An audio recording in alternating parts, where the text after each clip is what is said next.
Salut à tous, suite de la carrière avec Groupama FDJ et on va toucher ici deux superbes classiques flandriennes et ensuite on ira sur le Tour de Catalogne.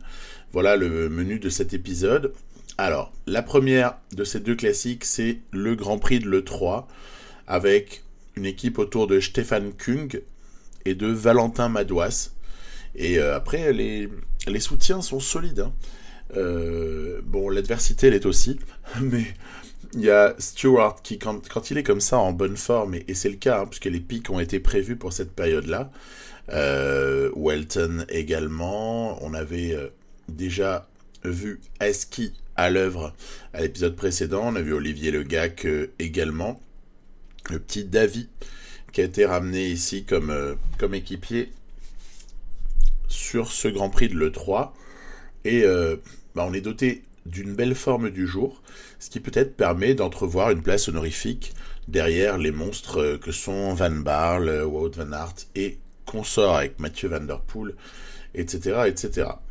Donc, quelle va être la stratégie ? Déjà, avancer. Voilà, se retrouver dans les 60 derniers kilomètres et commencer à regarder un peu comment les choses se présentent.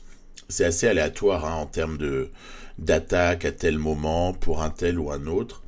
On sait qu'il y a un tempérament offensif qui est donné parfois à certains coureurs de manière encore une fois aléatoire. Si vous jouez plusieurs fois la même course, vous allez voir que c'est pas les mêmes qui vont attaquer au même endroit. Donc c'est assez instructif de le faire. Moi je l'avais déjà fait avec Trek par exemple pour tester le jeu.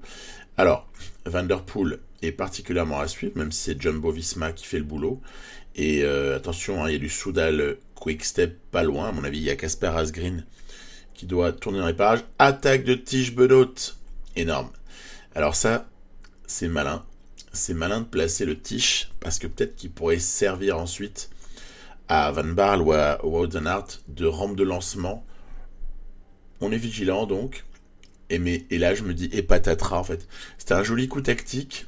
Et là, il y a Van Dijk qui roule derrière, mais c'est pas possible. Mais non, ne nous faites pas ça, pitié, quoi. On n'a pas envie de voir la Jumbo-Visma rouler sur Tige Benoît, alors que tactiquement, c'était plutôt pas mal, et ça obligeait les autres à rouler, donc bref. Tige est repris. Bon, ok, on va dire coup d'épée dans l'eau, allez, il a jamais attaqué, il s'est jamais rien passé, on va pas s'énerver. Donc, travail de Stefan Kung. Ouais, parce que par contre, la hiérarchie, ici, elle est assez claire pour ce GP de l'E3. On verra sur les autres Flandriennes, mais il y a clairement Kung qui est chargé de se sacrifier pour Valentin Madouas. Vu la forme des deux, pour moi, c'est assez limpide. Sur celle-là, il faut jouer pour Valentin au moment où on aborde le vieux Quarmont. Vieux Quarmont, dans lequel les choses sont assez serrées. Vous avez vu, encore 2 minutes 30 pour l'échapper. Tosh van der Sande qui continue à travailler pour le compte de la Jumbo-Visma. Il y a un peu de blocage à droite, à gauche. On retrouvera le vieux Quarmont bien sûr sur le Tour des Flandres au prochain épisode. Sauf que là, il sera suivi du Paterberg. Et là, c'était l'inverse. Et ça va, on est au contact. On est pépère. Il n'y a pas de problème. L'avance des échappés, c'est déjà un petit peu réduit. Attaque de Mathieu Van Der Poel. Yes. C'est bon ça quand ça part à plus de 30 bornes de l'arrivée. Mathieu qui attaque avec beaucoup de panache. Et en plus, il a une accélération telle que si dans un cas comme celui-là, vous cherchez à prendre la route Van Der Poel pour, mettons, partir avec lui, ce qui peut être envisagé, à ce moment-là, grosse déception, c'est que il y a beaucoup de coureurs avec lesquels vous n'arrivez pas à suivre sa roue, donc ça c'est clair. Moi j'ai des équipiers. Bon, il y a Kung en premier lieu, mais regardez, il y a encore Welton, il y a encore un tout petit peu Ask, il y a surtout Olivier Legac à qui il en reste un peu là. Olivier Legac qui est capable de rouler. Ce qui fait qu'en fait, la tentative de Van Der Poel, on a de quoi y répondre. On a de quoi y répondre, on est nombreux et plutôt pas mal. Attaque de Dylan Van Baarle ou tentative pour revenir sur Van Der Poel. À voir. Attention, ça va contrer. Il reste 25 km. Il y a ici vraiment une course toujours très très nerveuse. C'est très indécis. Dernier secteur pavé du jour.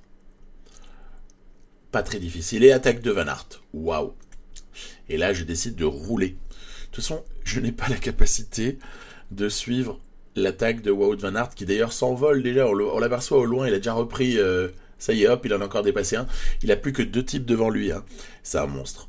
Ce Wout, alors, il est vraiment monstrueux. On ne se démonte pas. On roule avec Stefan Kung. Allez, on reprend les échappés malheureux, repris, voilà. Kung, il lui en reste encore dans le moteur. Et le pire, c'est qu'avec la solidité du bonhomme, il est encore capable de tenir quelques kilomètres comme ça, même avec un tout petit peu de barre jaune, etc. 2 rescapés à l'avant, Os et Jacobs, que Wout van Aert vient de rejoindre au moment où, notamment, Alexander Kristoff, vous l'apercevez de loin avec son maillot Uno-X, est sorti. Et là, il faut faire gaffe parce qu'il y a Kung, Kung n'a plus rien en magasin. Valentin, le coup, il est devant. Hein. Donc voilà, tu me prends ce... Voilà, nickel. Très très belle réaction. Valentin Madouas qui va s'insérer comme ça parmi les 3 de l'avant. Ils sont donc 4. Avant que ne soit sorti Alexander Kristoff, qui décidément a les fourmis dans les jambes, ici. Et il reste encore 10 bornes, hein, ça va. Hein. Tant qu'on a Wout van Aert qui roule bien, mais moi je passe pas. Hein. Je passe pas, mon grand.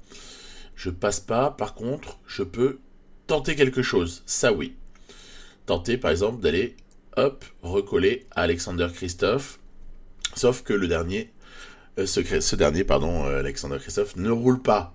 Aïe, casse-tête. Qu'est-ce qu'on fait? On attend d'être battu au sprint, là, ou on fait quelque chose? Allez, on tente. On a du panache. On n'a pas grand-chose à perdre. Il n'y a pas d'objectif sponsor là-dessus. C'est vraiment pour le plaisir. Une douzaine, une quinzaine de secondes. Ça semble difficile. Allez, ça va rouler derrière nous, hein, c'est logique. Valentin risque d'être repris par le travail de Van Baarle, là, qui n'en reste plus. Nils Politt, qui ne s'associe pas. Van Baarle, il y avait une goutte d'énergie là qui était remontée. Puis immédiatement stopper son effort, vous avez compris. Ça ne s'est pas entendu derrière. Alors, et Valentin va s'imposer ici sur le GP de l'E3. Bah, je vais pas mentir, c'est la plus belle victoire de la saison pour le moment. Hein. Là, celle-là, sur le Grand Prix de l'E3, gagné avec Valentin Madouas, c'est mon meilleur moment jusqu'à ce moment-là. Il y en a peut-être d'autres, hein, on ne sait jamais. Hein. Peut-être qu'il y en a des plus forts à venir, peut-être pas d'ailleurs. Mais très très joli moment, cette victoire de Valentin. Alors, on pourrait, si on avait un peu l'esprit mal tourné, l'attribuer à une certaine passivité de l'IA. Ouais, sauf que quand c'est nous qui sommes dans la situation inverse, ça se passe de la même manière. Donc l'IA va être aussi passive, elle va pas nous permettre de rentrer sur le type qu'elle a avant. Donc moi je dirais plutôt prime à l'offensive et récompense de la prise de risque. Voilà, point, sujet suivant. À quand le pic de forme pour Stefan Kung? Et ouais, on est en pleine Flandrienne. Il y a Roubaix qui se profile à l'horizon, il y a la Tour des Flandres juste avant. Regardez, il me reste 8 jours et on est à 84,9. Ça sent mauvais. Ça sent mauvais parce que, bah, vous l'avez compris, un petit calcul très très bref va nous permettre de nous apercevoir que, au cours des 7 jours suivants, le 8e étant le jour du Tour des Flandres, donc bah, il va accumuler 13,5. Il va se retrouver à 98,4 de points de forme le matin du Tour des Flandres, vous l'avez compris. Pas de pic au Tour des Flandres pour Stefan Kung. Oh la douleur. Il l'aura pour Roubaix. Allez, on va dire que on s'en sort pas mal. Parce que vraiment l'objectif majeur c'est Roubaix, hein, mais dommage. Vraiment dommage. Qu'est-ce qu'il aura manqué donc, hein, je le dis pour ceux qui n'ont pas trop le goût de la planif ou qui n'ont pas trop l'habitude de ce jeu. Juste 2 jours de course dans les 56, 2 jours de course de plus dans les 56 jours qui ont précédé pour assurer le pic. Voilà, c'était suffisant. Voilà, next. On va enchaîner, vous l'avez vu avec Gantwevel Game. J'ai modifié un tout petit peu l'équipe, en ce sens que Arnaud Démarre est de la partie, par exemple. Et ouais, je fais une petite rotation dans l'équipe à des moments. Vous aviez vu que sur Bruges-La Panne, on avait mis une équipe amputée de Kung et Madouas qui avait besoin de se reposer. Et là, par exemple, sur les GP de l'E3, on sort d'un succès retentissant avec Madouas qui a donc gagné le droit d'être au repos sur GameWave Game. Ça n'est peut-être pas exactement la classique qui lui correspond le mieux. Autant garder de la fraîcheur avant le Tour des Flandres pour Valentin. Donc, j'ai une équipe autour de Kung, très très solide, avec peut-être un rôle pour Arnaud Démare, sait-on jamais. Les zones devant, on les retrouve, n'ont pas eu d'impact, car situés beaucoup trop loin de l'arrivée. Qu'en sera-t-il des mini-zones devant qu'il reste? Il y en a deux. Une entre les monts pavés et une entre les derniers monts, ce sera le Kemmelberg, de toute façon, qu'on passera en dernier, et l'arrivée. Donc on verra s'il y a un impact là-dessus. Allez, Mats Pedersen, qui ici passe très bien, Lidl Trek. Ah ouais, tiens, une remarque, je ne l'ai pas faite.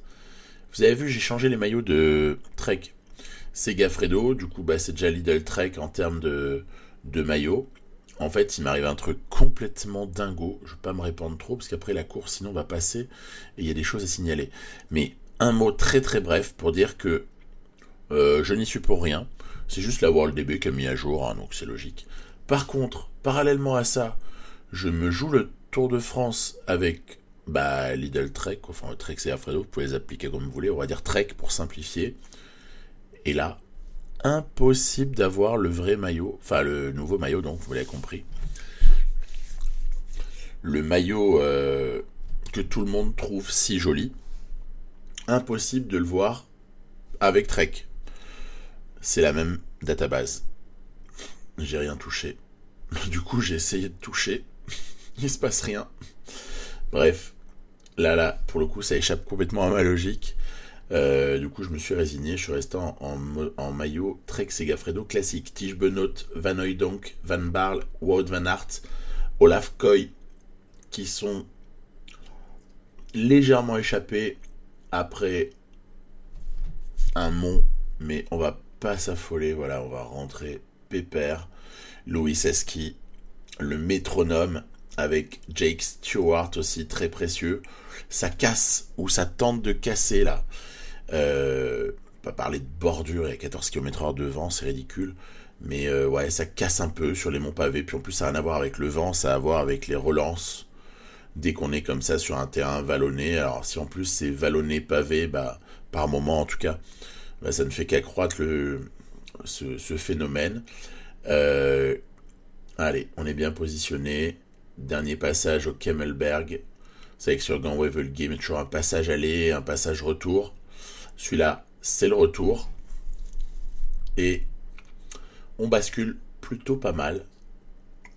Moins d'une trentaine de coureurs. Avec une vraie différence qui est faite sur tous ceux qui sont derrière. Pourtant, Jasper Stuyven, Ben Turner, Binyam Girmay. En fait, tout cela, on les reverra jamais.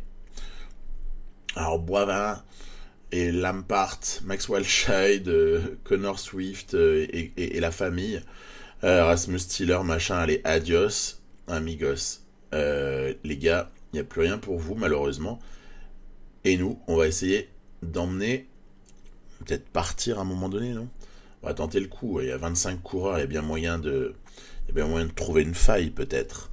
Donc, Eschi, Olivier Legac se relaie. On a Jake Stewart au cas où. On a peut-être Stefan Kung à -2. Donc, Stefan Kung va peut-être être utilisé pour rouler, pour maintenir, en tout cas, intactes les chances d'Arnaud Démare, entre autres. Allez, on continue à mettre un gros train. En plus, comme ça, on sécurise. Il n'y aura jamais plus personne qui reviendra de l'arrière. Il reste 13 bornes. Attaque de Kung qui va suivre Matej Mohoric. Énorme. Énorme, ouais, enfin, énorme, mais ça a échoué vraiment très très rapidement, cette tentative. Du coup, on repasse un peu. Non, en fait, on se repose. Pourquoi? Parce qu'on prépare quelque chose de désespéré, mais qui peut marcher. Stefan Kung qui attaque au 10 bornes avec, honnêtement, même à -2, j'ai foi en lui. Je sais que ça peut aboutir au final, ce genre de tentative. Stewart est dans une bonne roue. On aperçoit Edward Theuns ici qui roule avec Tige Benoît également. Il y a un Lotto Destiny là, juste derrière, pour essayer de faire l'effort. Ouais, bref, la tentative de Kung est avortée. Pourquoi ne pas tenter une contre-attaque? On sait que c'est toujours tellement nerveux sur la fin de Gant Wevel Game avec Stewart. Jake Stewart qui part, avec Mohoric dans la roue. Peut-être un bon coup ça. Très très bon coup peut-être. Dylan Van Barle, ça fait peur ça. On n'a pas envie d'emmener Van Barle à la victoire sur un coup comme celui-là. Du coup, je me reconstitue. 3 km restants. Et si Stewart était le poisson pilote d'Arnaud Desmar? Après tout, il en a les moyens, non? Stewart qui lance. Nono qui va déclencher. Ouais, sauf que vous avez vu, il y a vraiment des gens qui vont plus vite au sprint. Et le plus malin dans l'histoire, et je vais vous remontrer au ralenti, parce qu'il est assez beau le ralenti, c'est Matteo Trentin qui vient comme ça, coiffé sur la ligne, Arnaud Delis, avec Alexander Christophe qui était encore une fois pas très loin de la victoire. Et joli, hein, joli vraiment cette fin de Gant Wevel Game avec cette somptueuse victoire de Trentin. Regardez, le mec est dans la route Desmar, il le dépasse. Après, il va passer entre Arnaud Delis et Binyam Girmay, hop, pour venir. Mais il arrive de loin. En fait, il arrive de très très loin pour venir prendre tout le monde. Vous voyez, il arrive de super loin. Le mec s'est frayé un passage, ça s'est ouvert devant lui. C'est une victoire vraiment jolie pour Matteo Trentin. Le solide, on va le qualifier de quoi? Ancien sprinter, baroudeur au sens large, j'aurais envie de dire, de l'UAE. Trentin, sur sa fin de carrière, évolue plus vers cela. Allez, sans transition. Vous avez vu le calendrier. Pendant tout ça, il y avait quelque chose qui se jouait avec David Gaudu en guest star, puisqu'il n'était pas prévu au programme d'emmener David sur le Tour de Catalogne. Finalement, l'idée est venue. Profitons du pic. Pareil pour Thibaut. Plus vous avez vu, après Tirreno et Paris-Nice, respectivement, les courbes de fatigue sont assez parlantes. On est retombé à zéro. Ce qui veut dire que les types sont particulièrement en forme et on peut les aligner sur le Tour de Catalogne. Alors ça pourrait être une petite déception pour Lenny Martinez qui va avoir son pic. Hein. Là, il est sur le point de l'obtenir et qui pouvait à l'avance être vu comme notre seul leader en Catalogne. Mais je le trouve encore un peu tendre et je suis pas forcément mécontent d'accompagner Lenny avec des mecs solides comme Vandenberg, Storer, Geniette, qu'on a déjà vu très très solide sur le Paris-Nice, et évidemment Gaudu, Pinot, ouais, bonne pioche quoi. Et Bruno Armirail, on va pas l'oublier celui-là parce que Dieu sait s'il est précieux. Vingord est là, haha, Ayuso également. On a Remco avec son joli maillot de champion du monde. La question c'est combien de temps va-t-il le garder sur les épaules? Vous m'avez compris. Devant, ça roule. Bon, c'est normal, ils ont Caden Groves sur ce Tour de Catalogne, les Alpecin de Koenig. Donc, quant à Caden Groves, tu peux jouer sur cette étape-là pour le sprint gagnant. On voit que Mikel Landa a toutes les peines du monde à se remettre à suivre le rythme du peloton. Je crois qu'il avait subi une chute, ça a été délicat après. Enfin bref, mauvaise journée pour Mikel Landa. Allez, on se place. Moi ici, j'ai aucune ambition. Hein. Ce type d'arrivée ne me dit rien. Je n'ai pas de... Je peux même pas dire que j'ai un puncher que j'ai envie de fatiguer. Alors je sprinte un peu avec David Gaudu, mais même ça, c'est ridicule, quoi. C'est complètement ridicule. On va se faire complètement prendre par, bah voilà, un vrai puncher, Marc Hirschi. Après, deuxième place quand même relativement improbable de Niklas Arndt. Et Prades fait 3. C'est-à-dire qu'en fait, Caden Groves, il a été aux fraises. C'est quand même quelqu'un qu'on pouvait attendre hein, sur cette étape-là. Je vous avoue, j'ai pas trop compris ce qui a bien pu se passer. Elle a peut-être dû s'épuiser avant, ou je ne sais pas. Pas forcément super bien géré. Et par contre, toujours du plaisir à voir gagner Marc Hirschi. Moi, je l'aime bien. Je sais qu'il y a des gens qui l'aiment pas trop, mais je conserve de la sympathie pour ce coureur qui n'aiment pas trop, certains à cause du passage, on le sait, plutôt controversé, au moment où il quitte DSM avec rupture de contrat, quitte DSM, des gens ont évoqué, mais moi j'ai pas de preuve, que certains types de soucis, suivez mon regard, auraient été à l'origine de la rupture. Bah écoutez, si un jour j'ai la chance de lui parler, je lui demanderai. Puis en fait, à mon avis, il me dira rien. Donc voilà, je plaisante. Hein. Et voilà, après, toute une légende fondée ou pas autour du fait que son agent, c'est Fabienne Cancellara, 3 petits points. Bref, on les connaît les histoires. Hein. Ça parle beaucoup. Arrivé au sommet, en cette deuxième étape, on se place, mais je suis frappé d'un truc. Apathie générale de ce peloton. D'ailleurs, c'était un peu le foutoir, hein, si vous me permettez l'expression, sur l'arrivée de l'étape 1. C'était pas structuré, et c'est parti un peu chacun pour soi, donc bien joué Marc. Mais sur l'étape 2, c'est la même chose. On a l'impression qu'il n'y a pas de hiérarchie, il n'y a pas une équipe qui cherche à imposer son rythme. Oui, alors ponctuellement, vous allez avoir quelques équipes qui peuvent rouler, mais rien de vraiment impressionnant. On sent pas de Jumbo-Visma particulièrement rouler pour Vingegaard.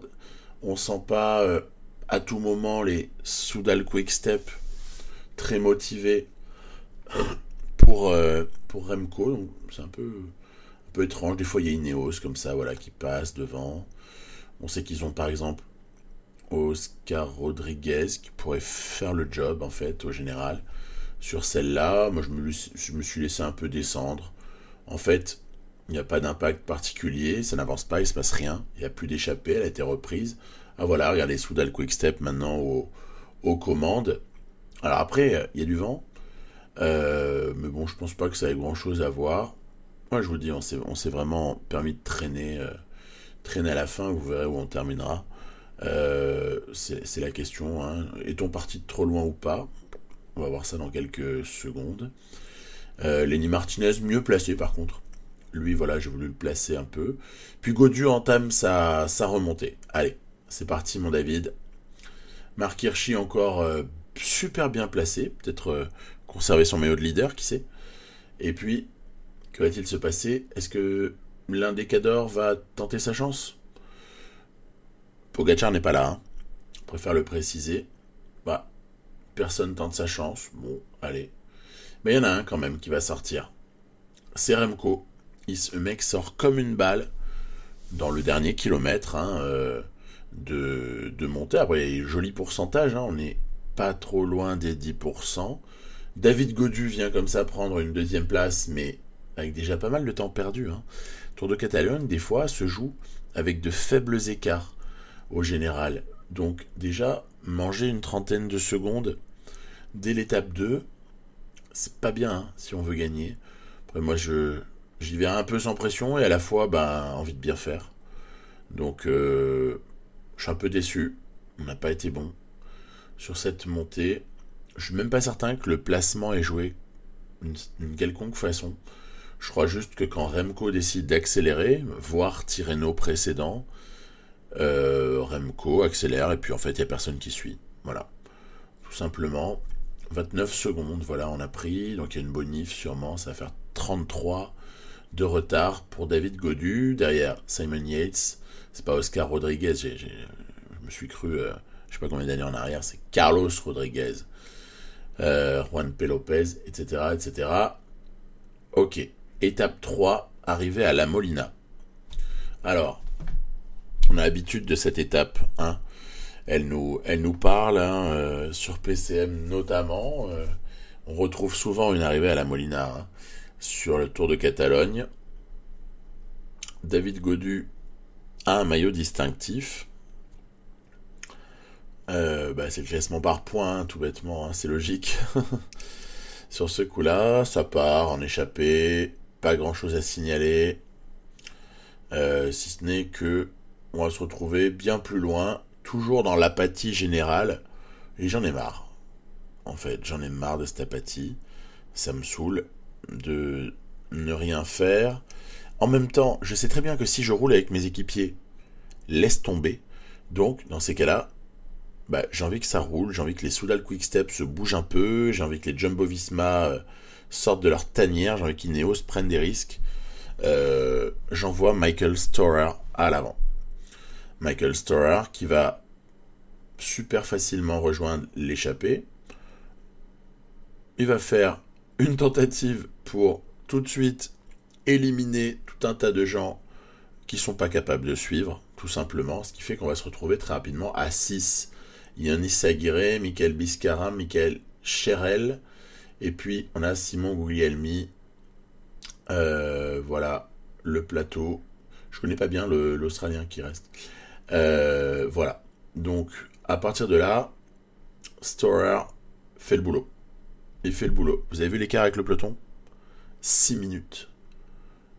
Le peloton laisse filer. Bon, après, on se dit, ouais, attends la dernière montée. Tu vas voir, Storer, il va perdre 4 minutes rien que dans la dernière montée. Ouais, c'est ce que je me dis, ouais. Effectivement. Je me dis ça, ouais. Sauf que maintenant, il y a 7-20. Et on est à l'aube d'une descente pour le peloton. Hein. C'est-à-dire, en gros, le groupe Storer a terminé la descente, que le peloton, en fait, est à peine en train de l'attaquer. Hein. Il y a un écart considérable. La victoire est devant, c'est sûr. On va donc essayer de suivre. Moi, j'en ai ciblé un là-dedans. C'est Cherel. À mon sens, c'est le plus fort des trois, à part Storer. Et du coup, je me méfie un peu. On peut jouer avec tout ça. On a suffisamment d'avance. Hein. Il n'y a pas de pression particulière. On va tenter quelque chose quand même. Parce qu'il faudrait essayer de gagner cette étape, non ? 9 minutes 30 sur le peloton. C'est un cauchemar, en fait, ce qui est en train de se passer. C'est tellement un cauchemar que, ben oui, je vais presque en oublier mon but qui était d'aller soit faire réagir tout le monde, soit, on va dire, gagner l'étape. Enfin, je ne sais pas. Je ne sais pas du tout. Je ne sais plus, en fait. Car quand vous mettez 9 minutes au peloton des favoris sur l'étape 3 du Tour de Catalogne, Remco a tenté un truc, mais voilà. On en est même au point où, à la limite, on pourrait se permettre d'attaquer avec David Gaudu, quoi. Je comprends pas. Je comprends pas, et c'est une énorme déception. Déception, c'est que le peloton, à aucun moment, le jeu n'a cherché, via les équipes les plus fortes de l'IA, n'a cherché à contrôler cette échappée. Et on se retrouve donc avec quelque chose d'aberrant, qui va être la prise du maillot par Michael Storer, et de manière super nette.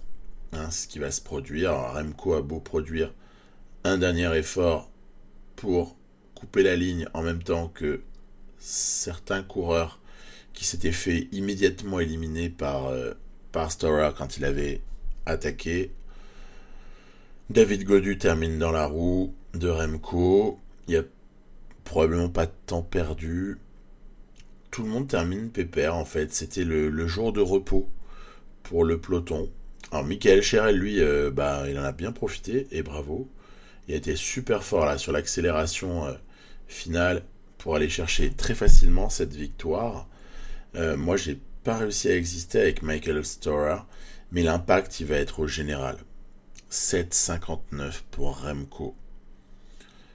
Dans quel monde on a 7,59 et donc un maillot de leader pour Michael Storer? Et excusez-moi, mais le soir de l'étape 3, 5 minutes 29 d'avance pour Storer sur Remco, c'est gagné. Hein. Alors, moi, ça me plaît pas. Voilà. Donc, au moment d'aller jouer cette étape 4, je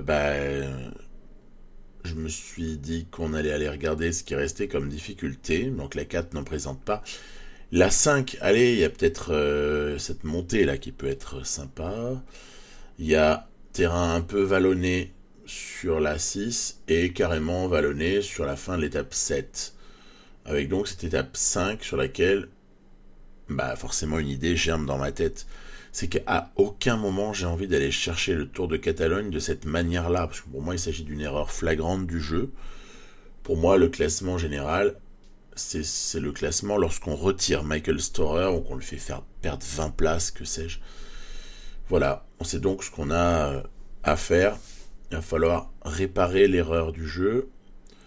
Mais je vous dis, j'ai senti vraiment une apathie telle dans l'attitude du peloton au cours de ce Tour de Catalogne que c'en était assez décevant, désespérant. J'ai pas du tout aimé ce qui s'est produit. Une échappée avec Rein Taramae entre autres, Bernsteiner qui roule, on sait pas pour qui. Hein. Il y a des moments, on a toujours les histoires des idiots utiles, mais les idiots utiles qui roulent alors qu'on pourrait laisser l'équipe, par exemple, Soudal Quickstep, non, rouler en de pareilles circonstances. Ouais, ben ça fait partie du cyclisme. Hein. Des idiots utiles, il y en a toujours eu. Hein. Moi, je me souviens toujours de situations. Même les commentateurs s'énervent des fois à la télé sur le. Prenons l'exemple du Tour de France. Hein, le truc qu'on entend le plus souvent. T'as le 7ème qui roule parce qu'il veut garder son avance sur le 8ème. Attention, hein, c'est super important. Et puis comme ça, bah, l'équipe du leader, elle a pas besoin de rouler, quoi. Voilà, pépère. Phénomène de l'allié de circonstance en cyclisme. Ou alors l'idiot utile, hein, tout simplement.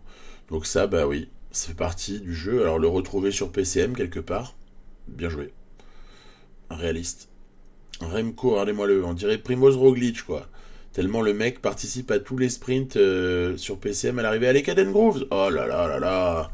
Mais il n'y a jamais un favori qui va s'imposer. Niklas Arndt, après, bien joué. Et là, du coup, on comprend mieux pourquoi Bahrain Victorious roulait. Du coup, vous avez vu, j'ai osé critiquer, mais non, les mecs roulaient pour Niklas Arndt. Le mec est on fire en fait, il a coché le Tour de Catalogne comme son objectif de saison, quoi. Tellement, tellement il est limpide. Prend une superbe étape, honnêtement.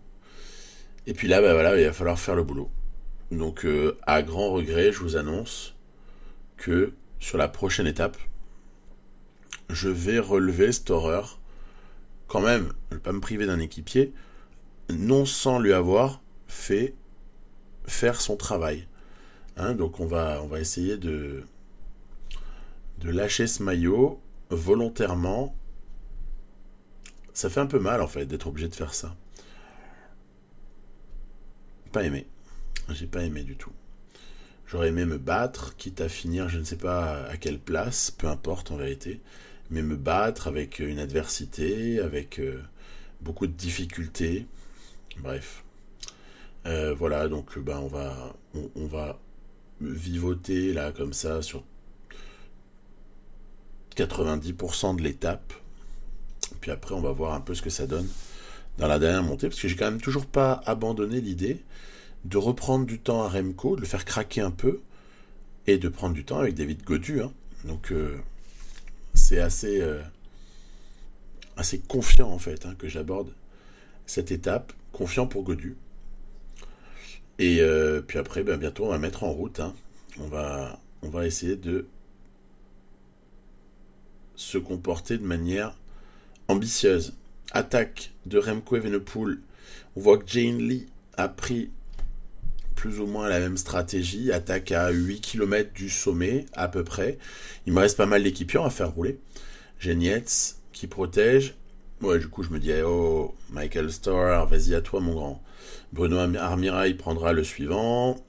David Gaudu est protégé par Kevin Genietz à ce stade-là, avant que Vingegaard, enfin, il sort de sa boîte. Rodriguez, Hindley, Remco est toujours devant. Hein. Pendant ce temps-là, Remco, il trimballe je sais plus qui dans sa roue, là, mais il est bel et bien devant. Facile, le Remco. Hein. Allez, derrière, David, en effort curseur. Voilà, il faut sacrifier Martinez, Pinot, là, il n'y a rien à faire. Hein. Il n'y a rien à faire du tout. Évident, hein. C'est vraiment pas évident tout ça. On va subir, hein, malheureusement. À l'arrivée, on va subir une vraie perte de temps. Regardez ce qui va se passer, c'est assez amusant. Vous dites Carlos Rodriguez gagne étape. On est d'accord? Ouais. Et puis David Gaudu, ça va, il arrive à limiter la casse, il fait peut-être troisième et tout, hein, c'est vraiment cool. Mais en fait, Remco est tellement monstrueux qu'il va comme ça passer Rodriguez. Regardez-moi cette accélération finale. Le mec est en cinématique de défaillance et il trouve encore le moyen de passer. C'est exceptionnel. Mas, tiens, qui fait 3 au final. Et Gaudu qui arrive en même temps que Jonas Vingegaard. Ok, bon. On a perdu le Tour de Catalogne, hein, ma foi. Il n'y a pas grand chose à dire d'autre. On a fait ce qu'on a pu. On a essayé de provoquer. Hindley aussi a pris cher. Simon Yates, pas forcément très heureux non plus sur cette étape. C'était pas un bon jour. Ouais, Lopez, ça va. Pinot, qui en termine. Großschartner. Vous savez pourquoi je vous montre tout ça? C'est parce que Lenny Martinez, d'accord, c'est toujours sympa de le voir, mais à combien arrive Michael Storer? Plus de 5 minutes. Est-ce que ça va suffire en fait pour laisser le maillot? Bon, quoi qu'il en soit, la victoire de Remco, elle est sublime. Et il marche sur l'eau hein, en cette saison. On rappelle hein, que je vous ai montré épisode 3, Tirreno Adriatico, où Remco était juste injouable. Et là, en fait, on dirait qu'on est dans le même scénario. Remco Evenepoel complètement au-dessus. Hein, il a battu Pogacar et Vingegaard sur Tirreno. Il est en train de mettre une fessée à Vingegaard sur celle-là, hein, sur ce tour de Catalogne. Hein, c'est complètement dingue. Bon, étape 6. Ah, j'ai hâte que ça se termine hein, à ce moment-là, parce que honnêtement, quand vous jouez en voulant réparer un bug, tout en essayant quand même de faire du mieux possible avec votre leader, machin, c'est pas une belle expérience de jeu. C'est pas cool. Pas cool. Donc, je roule. Après, allez, bam, on se casse la figure. Bref, on repart, comme si de rien n'était. Et là, je vais quand même tenter un truc dans le final. Je me dis que si on a moyen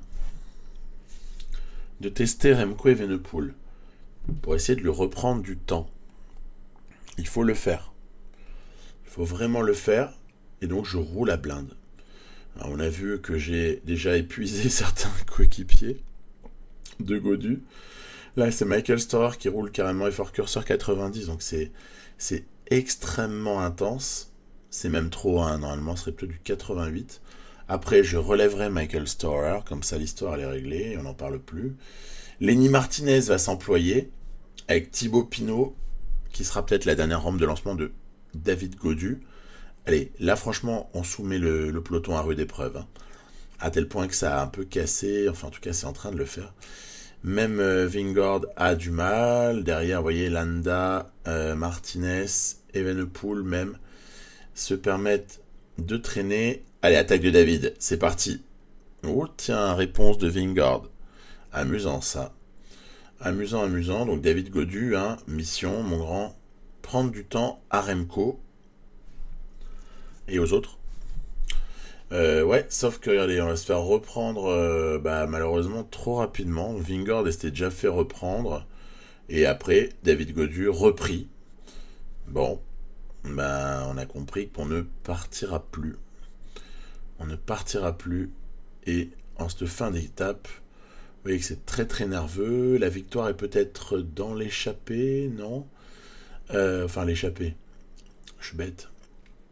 Il y a des coureurs qui essayent justement de sortir à quelques kilomètres de l'arrivée. Remco Evenepoel toujours en mission, je roule comme un dingo. David qui sprint, mais, Carapace, Evenepoel, McNulty. Waouh, quelle victoire! Eh ben non, en fait, on a cru à Brandon McNulty. Non, c'est Stefano Oldani qui sort de nulle part pour sauver un peu le Tour de Catalogne de cette équipe alpecin de Koenig qui s'est un peu ratée sur les les possibilités de victoire de Kenan Groves et qui en revanche ne rate pas l'occasion ici par intermédiaire d'Oldani. Et derrière, voilà, donc Michael cède le maillot. Ok. Vraiment, c'est passé proche d'une nouvelle victoire UAE. Et Oldani, il lui en restait davantage dans les cannes qu'à d'autres. Parfait. Ok. Jolie note, 25 ans. Bon coureur. Bon coureur. Profil assez complet. David Gaudu se retrouve du coup, malheureusement, ouais, 4ème. On est éjecté du podium sur ça, mais il reste l'étape 7. Donc on a toujours beaucoup d'espoir en fait. Cette boucle finale où on va escalader 6 fois la colline de Montjuic. Allez, si Thibaut y allait, je voulais pas beaucoup montrer Thibaut, on n'a pas encore beaucoup. Il y aura un Giro complet pour s'amuser. Il y aura même le Tour de Romandie avant.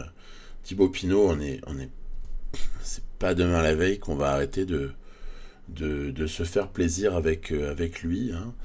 Donc on va profiter à fond de cette dernière saison pour Thibaut et vous verrez que je vous le montrerai. Pour l'instant, il a été un peu discret sur Tirreno malgré sa jolie 3ème place au classement général.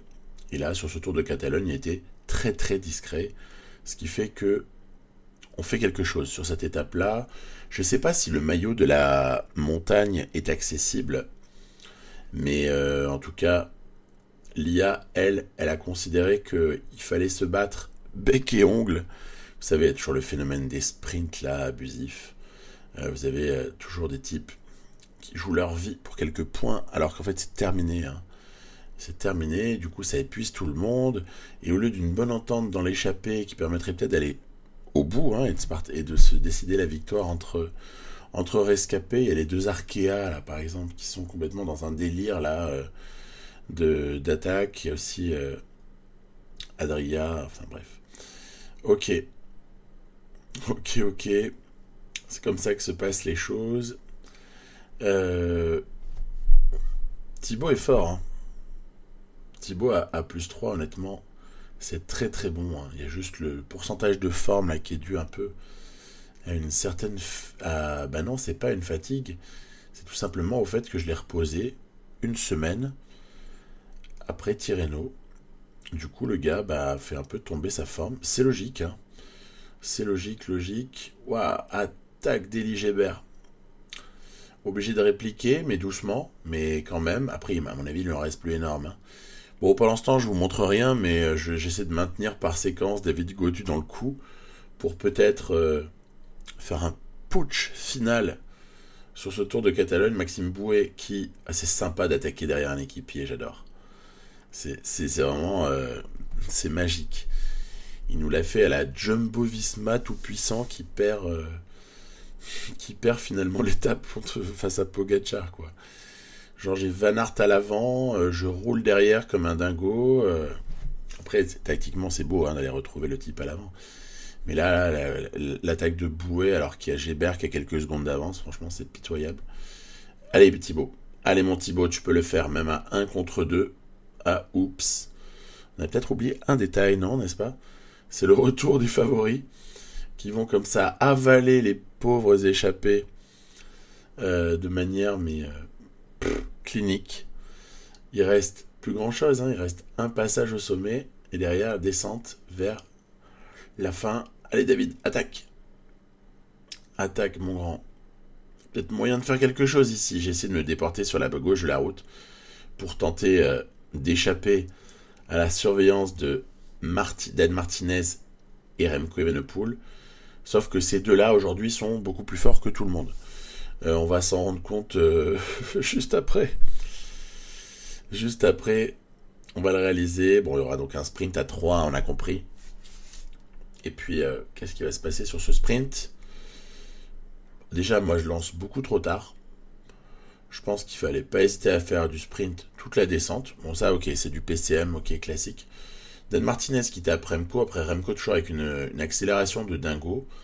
Derrière, ok, les favoris qui viennent, avec Thibaut qui quand même sauve une 11e place. Ok, ça a peut-être un peu bougé au général là. grâce à cette étape 7. Est-ce que David Gaudu va sauver un podium? Peut-être, hein. Il peut le faire parce qu'Henrik Mas ou d'autres ont perdu du temps. Oui, cool. Ça fait un podium. Alors on est loin, hein. Remco est seul au monde, il y a quasiment 2 minutes d'avance sur tout le monde. Mais on se prend une 3e place. Écoutez, déjà, 3e, ça me va. Remco en mode je prends tous les maillots. Donc il y avait général, grimpeur, point. Jeune, fatalement, vu son âge. Et le classement par équipe est pour Groupama FDJ. Comme sur Tirreno, en fait. Ça ressemble beaucoup, hein. Avec quand même un peu de qualité en moins, je dois l'avouer. En termes de satisfaction de jeu. Voilà, on aura des Flandriennes, on aura le Tour des Flandres. Je vous promets un Tour des Flandres où il y aura des choses à dire. Et ensuite, Tour du Pays Basque. Et le Paris-Roubaix sera, j'espère, l'apothéose de l'épisode prochain. Voilà, je vous salue tous. Vive le cyclisme, à plus.